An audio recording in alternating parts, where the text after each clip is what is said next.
नीलाम्बुजश्यामलकोमलाङ्गं सीतासमारोपितवामभागं पाणौ महासायकचारुचापं नमामि रामं रघुवंशनाथम्।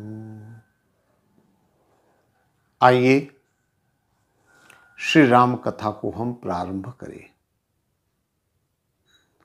पिछले कुछ समय से लगातार हम लोग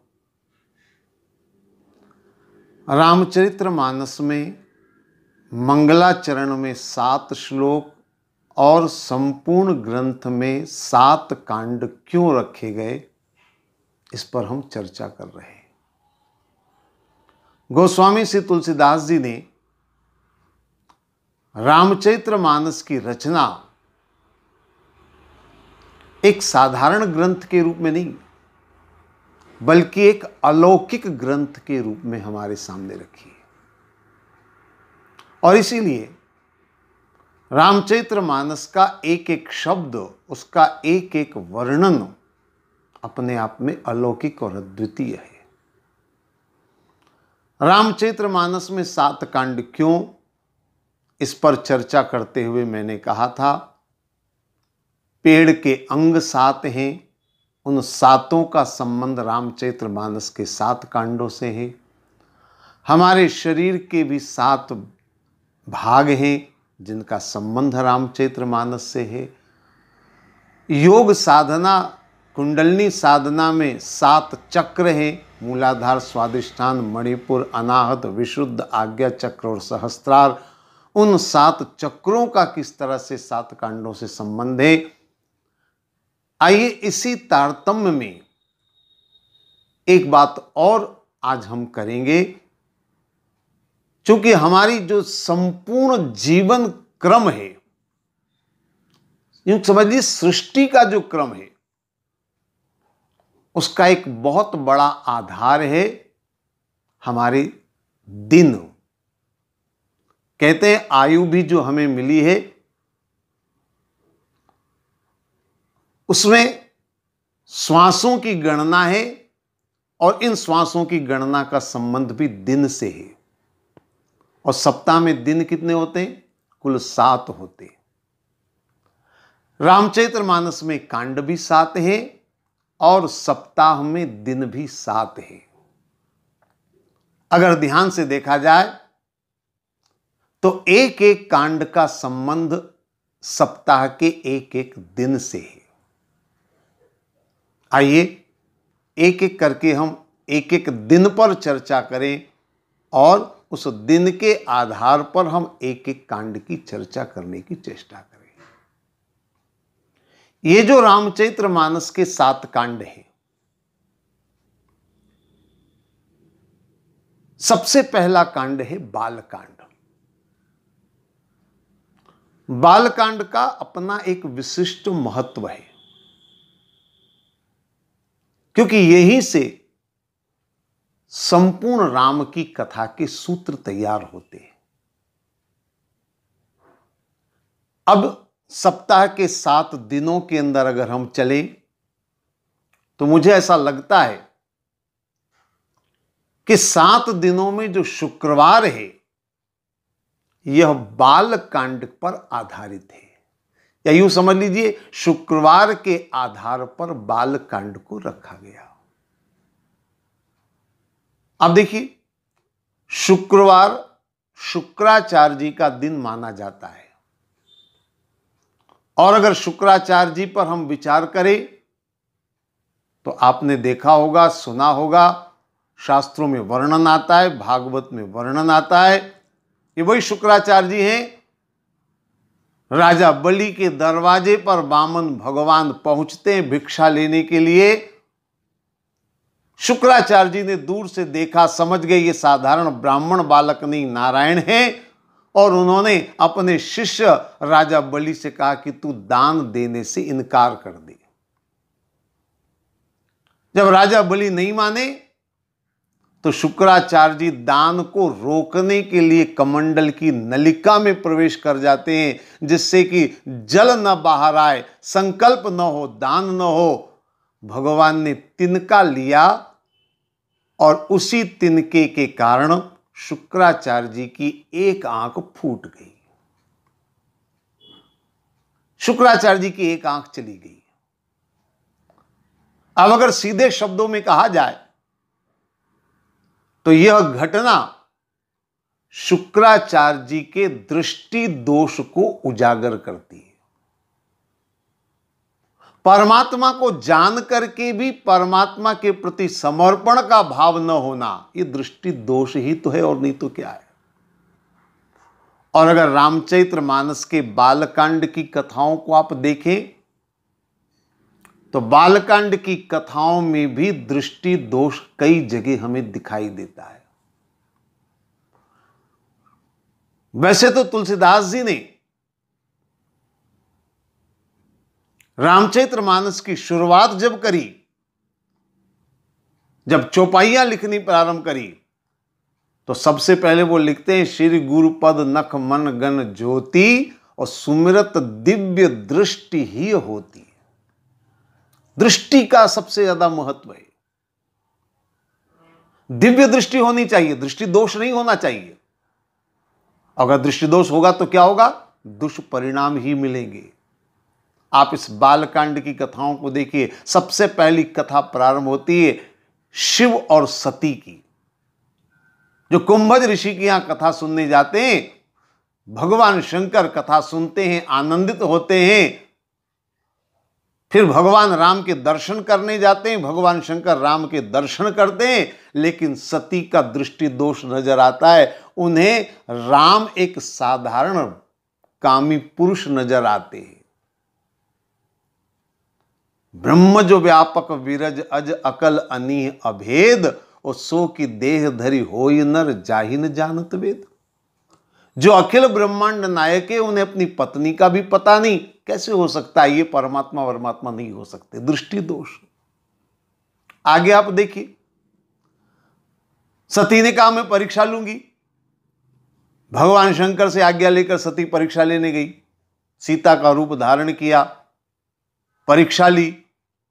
जब लौटकर भगवान शंकर के पास आई तो भगवान शंकर ने कहा स्पष्ट बताओ तुमने परीक्षा कैसे ली? लीन परीक्षा कवन विधि कहूं सत्य सब बात, सच सच बताओ परीक्षा कैसे ली? लेकिन यहां फिर दृष्टि दोष उजागर होता है। सती को अपने पति की क्षमता पर विश्वास नहीं। सती को सब कुछ जानते भी दिखाई नहीं दे रहा है कि ये शंकर त्रिकालज्ञ हैं, उनसे कुछ भी छुपा हुआ नहीं है। वो छुपाने का प्रयास करती, कहती कछु न परीक्षा लीन गुसाई कीन प्रणाम तुम्हारी नाई। ये दृष्टि दोष नहीं तो क्या है? और आगे देखिए प्रताप भानु की कथा, उसे भी दृष्टि दोष, जिसे साधु के वेश में राक्षस दिखाई नहीं दे रहा है कि ये राक्षस है, और वो उसके कहने पर सब कुछ करने को तैयार है, जिसका परिणाम ये निकला कि उसे श्राप मिला ब्राह्मणों के द्वारा। एक नहीं अनेक कथाओं में दृष्टि दोष हमें दिखाई देता है।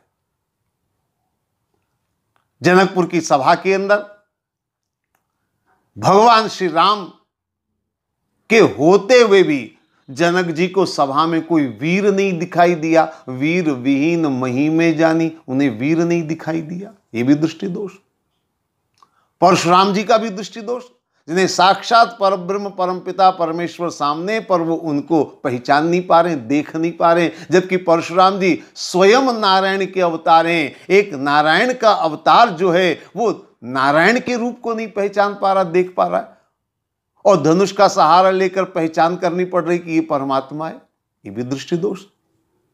तो संपूर्ण बालकांड में अगर देखा जाए तो दृष्टि दोष की कई घटनाएं हमें दिखाई देती है। एक बात और इस दृष्टि के साथ में कहना चाहूंगा,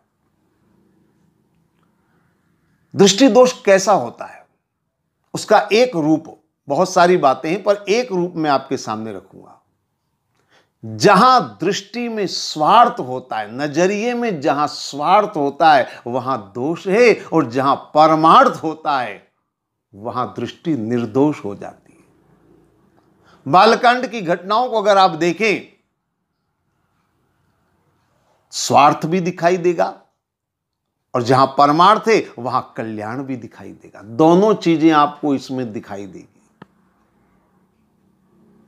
नारद जी का स्वार्थ इस कथा के अंदर दिखाई देता है। बालकांड के अंदर, जो यही बरई अमर सोई होई, इन्होंने देखा जो इसके साथ विवाह करेगा वो अमर हो जाएगा। ये स्वार्थ आया, वो विश्वमोहिनी से विवाह करने चले और विश्वमोहिनी को नहीं देख पाए, नहीं पहचान पाए कि कौन है, और इसीलिए ना भगवान पर श्राप, कुपित होकर के श्राप दे देते।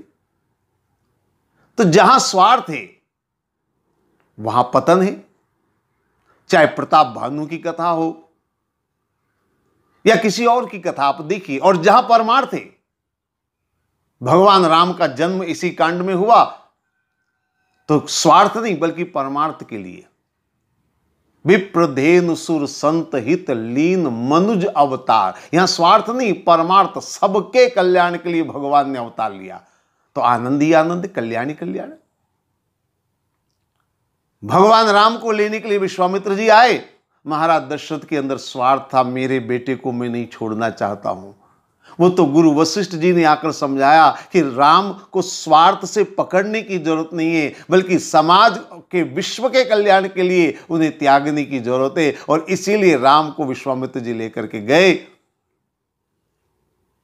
जगत का कल्याण हुआ। अहिल्या उद्धार किया परमार्थ के लिए। जनकपुर की सभा में बैठे हुए थे, गुरु जी कहते हैं विश्वामित्र जी, उठऊं राम भंजऊं भव चापा, मेटऊं तात जनक परितापा। स्वार्थ के लिए नहीं उठना है, परमार्थ के लिए उठना है। जनक का संताप मिटाने के लिए धनुष तोड़ना है। और भगवान राम उठे और तभी भगवान राम को विजय मिली, धनुष तोड़ने में सफल हुए। क्योंकि वो स्वार्थ के लिए नहीं हुए। सारे राजा अपने अपने स्वार्थ के लिए खड़े हुए थे, सफल नहीं हुए। एक राम थे जो स्वार्थ के लिए नहीं बल्कि परमार्थ के लिए उठे थे, और इसीलिए धनुष को तोड़ने में प्रभु राम सफल हुए। तो जो स्वार्थ से रहित होगा उसका कल्याण होगा, और जो स्वार्थ में डूबा हुआ होगा उसका जीवन कभी कल्याण में नहीं होगा। तो ये जो दृष्टि है ना, इस दृष्टि में, नजरिए में स्वार्थ से ऊपर उठकर परमार्थ का नजरिया होना चाहिए। ये बालकांड संदेश देता है, ये बालकांड का सूत्र है। आइए बालकांड से निकलकर हम आगे बढ़े। दूसरा कांड है अयोध्या कांड, और शुक्रवार के बाद नंबर आता है शनिवार का। आप सब जानते हैं शनिवार शनिदेव का दिन, और आप ये भी अच्छी तरह जानते हैं कि जिस पर शनि की दृष्टि पड़ जाए समस्याएं उसके जीवन में जरूर आती हैं, चाहे किसी भी रूप में हो। लेकिन शनि की दृष्टि पड़ने पर समस्याएं जीवन में आती हैं। और अगर अयोध्या कांड की कथाओं को आप देखें, अयोध्या कांड के प्रसंगों को आप देखें, तो इसमें चारों तरफ समस्याएं ही समस्याएं दिखाई देती हैं। विद्वानों का तो ऐसा मानना है कि अयोध्या में जो घटनाएं घटी, निश्चित रूप से अयोध्या पर शनि की कुदृष्टि पड़ गई, इसीलिए अयोध्या अनाथ हो गई।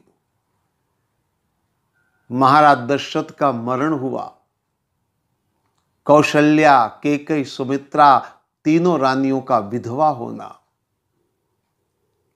4 पुत्रों के होते हुए भी मृत्यु के समय एक भी पुत्र पास में न होना, 3 दिन तक दाह संस्कार न होना, ये शनि की कुदृष्टि का ही तो प्रभाव है। जो अयोध्या के राजा बनने वाले थे उन्हें जंगल में जाना पड़ा, वनवासी जीवन जीना पड़ा। ये शनि का प्रभाव, ये शनि की कुदृष्टि का प्रभाव, ऐसा विद्वानों का मानना है। तो ये अयोध्या कांड की जितनी भी कथाएं हैं, समस्याएं सबके जीवन में, भरत जी के अंदर भी समस्या है। मां कह रही है राजगद्दी संभालो, गुरु जी कह रहे हैं पिता के वचनों को मानकर राज सिंहासन पर बैठो। समस्या है, लेकिन उनके अंतर का धर्म कहता है कि नहीं, संपत्ति सब रघुपति की आई, इसलिए वो राज्य को ठुकरा देते, संपत्ति को ठुकरा देते।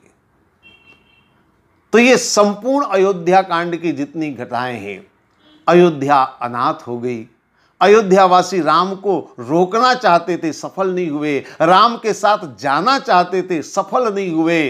वापस राम को अयोध्या लाना चाहते, लेकिन सफल नहीं हुए। ये सारी असफलता, सारी समस्याएं शनि के प्रभाव का एक स्वरूप माना जा सकता है। इसलिए अयोध्या कांड को शनिवार का प्रतीक माना जा सकता है। चलिए हम आगे बढ़े। शनिवार के बाद आता है रविवार, और अयोध्या कांड के बाद आता है अरण्य कांड। रवि अर्थात सूर्य, प्रकाश, और हमारे धर्म ग्रंथों में सूर्य को ज्ञान का प्रतीक माना गया है, क्योंकि सूर्य जब उदय होता है तो अंधकार दूर हो जाता है। जीवन में भी जब ज्ञान का उदय होता है तो अज्ञान का अंधकार मिट जाता है। इसलिए सूर्य ज्ञान का प्रतीक है। और इस अरण्य कांड में, हालांकि सबसे बड़ा छोटा सा कांड है, लेकिन इस अरण्य कांड में जितनी ज्ञान की चर्चा है, जितनी ज्ञान की चर्चा है, उतनी शायद किसी और कांड में नहीं। ये तुलनात्मक रूप में देखा जाए, देखिए आप, क्रमशः ज्ञान ही ज्ञान की चर्चा है। जयंत के मन में शंका हुई, उसने कुछ किया, भगवान राम ने उसे शिक्षा दी, उसे ज्ञान दिया। एक नयन कर तजा भवानी, ये ज्ञान दिया उन्होंने। उसके बाद सती अनसुईया जी के द्वारा मां जानकी को पतिव्रत धर्म का ज्ञान दिया गया। एक ही धर्म एक व्रत नेमा, काय वचन मन पति पद प्रेमा। तो सीता जी को ज्ञान दिया गया, लक्ष्मण जी को भी ज्ञान दिया गया,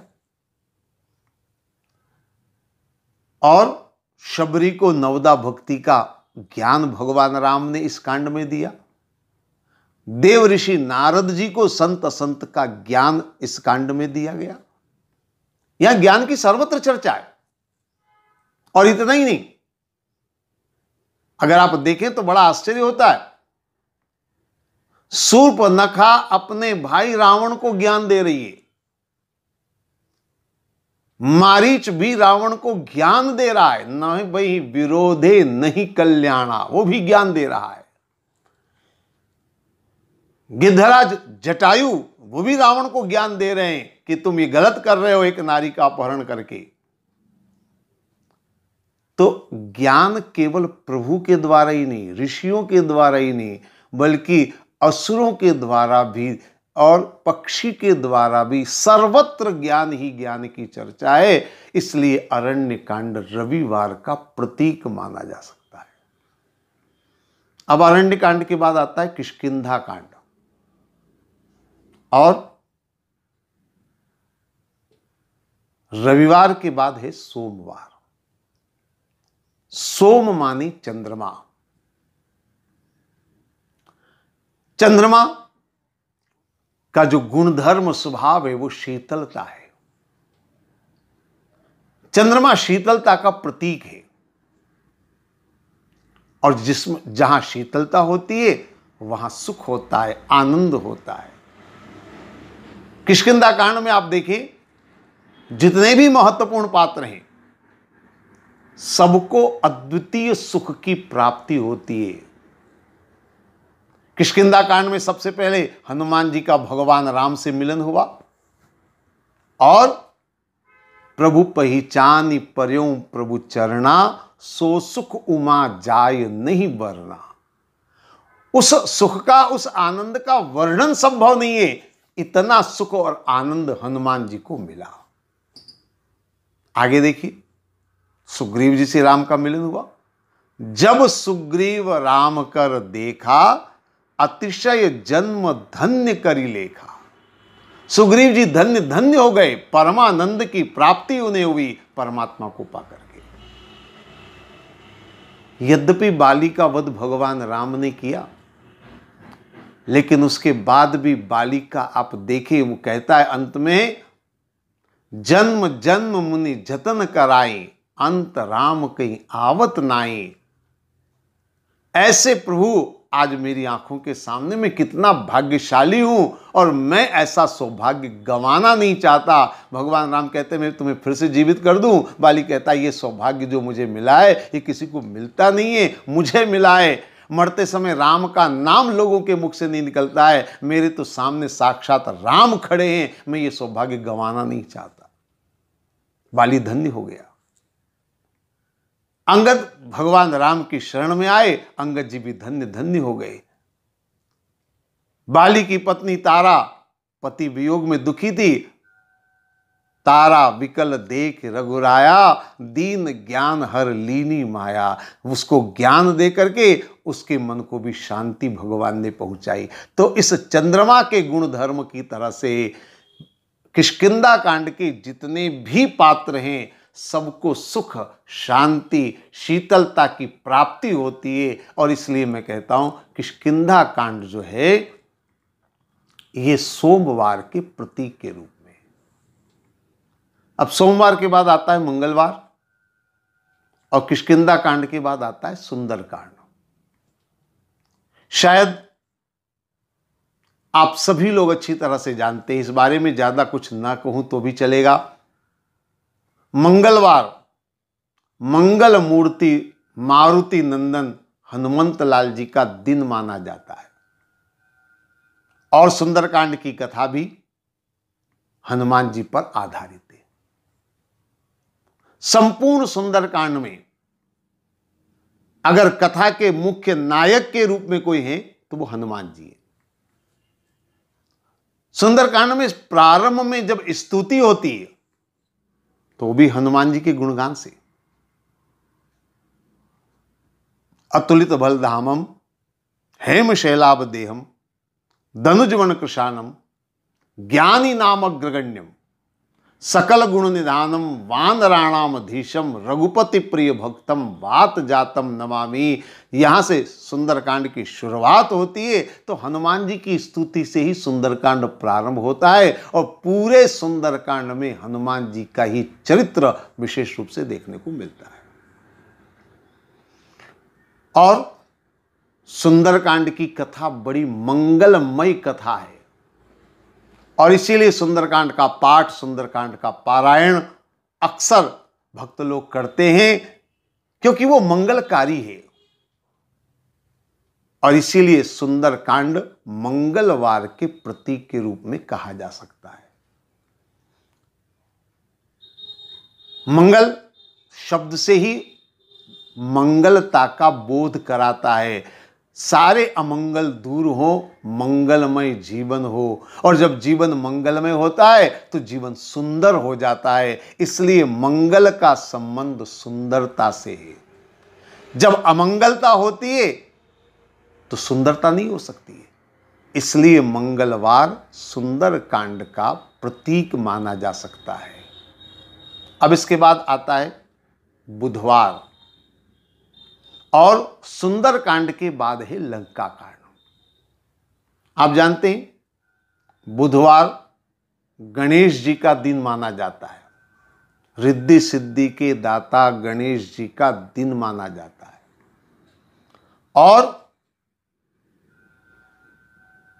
गणेश वंदना, गणेश जी की स्तुति, आप जानते होंगे भारतीय हिंदू संस्कृति में हर कार्य प्रारंभ करते समय गणेश जी का स्मरण किया जाता है। गणेश पूजन सबसे पहले की जाती है।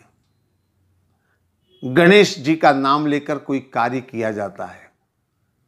यहां तक बोलचाल में कहा जाता है किसी भी नए काम को शुरू करना हो तो कहते हैं इस काम का श्री गणेश कर दो, यानी गणेश जी का नाम लेकर इस कार्य को प्रारंभ करो, क्योंकि ये विघ्न हरता है। और भगवान राम इसी कांड में आसुरी शक्तियों के सर्वनाश का श्री गणेश करते हैं। युद्ध यहीं पर होता है। जिस कार्य के लिए राम का अवतार हुआ, रावण कुंभकर्ण आदि निशाचरों को मारने का, उस काम का श्री गणेश यहां होता है। और जहां गणेश होंगे वहां रिद्धि सिद्धि होगी, सफलता प्राप्त होगी, विजय प्राप्त होगी। तो भगवान राम को इस कांड में सफलता मिली। रावण आदि राक्षसों का संहार करके आसुरी शक्तियों के सर्वनाश की सफलता मिली। जो भगवान राम ने प्रतिज्ञा करी थी, निश्चरहीन करो मही भुज उठाय प्रणकीन, उस प्रतिज्ञा को पूर्ण करने का अवसर इस कांड में आया। ये रिद्धि सिद्धि का प्रतीक है, उनकी सफलता इसी में है। इसलिए बुधवार लंका कांड का प्रतीक माना जा सकता है। और इसके बाद अंत में आता है उत्तरकांड, और बुधवार के बाद है गुरुवार।